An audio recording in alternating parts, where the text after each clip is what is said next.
Туған күнге арналған үй жағдайында өзіміз оңай торт жасап үйренеміз.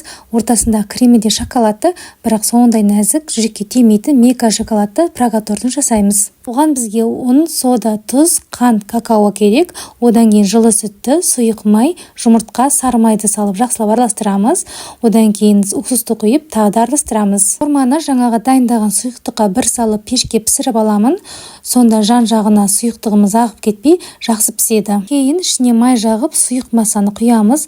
Қызып тұрған пеште 160 градуста 75-80 минут арасында пісіріп аламыз. Кремі үшін шоколадқа сливкиді құйып, микротолқынды пеште шоколадты ертіп аламыз. Одан соң блендерлейміз де бетін пленкамен жауып 8 сағатқа тоңазғышқа қоямыз. Кейін кремін жақсылап араластырып аламыз. Бисквитті екіге бөліп, жылы сүтпен пропитка жасаймыз да, кремін салып тегістейміз. Қалауыңызша тортты 3 слой етіп жасасаңыз да болады. Мен 2 слой етіп жасадым. Және де барынша кремін көп қолдана беріңіз. Яғни кремі сыртына да ішіне де жетеді. Бұл тортты мен бір туысымның туған күніне арнап жасаған болатынмын.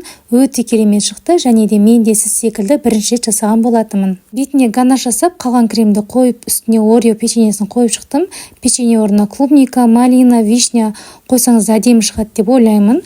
Жасаған тортты бағалап жіберіңіздер. Парақшама тіркелуді ұмытпаңыздар. Ас болсын.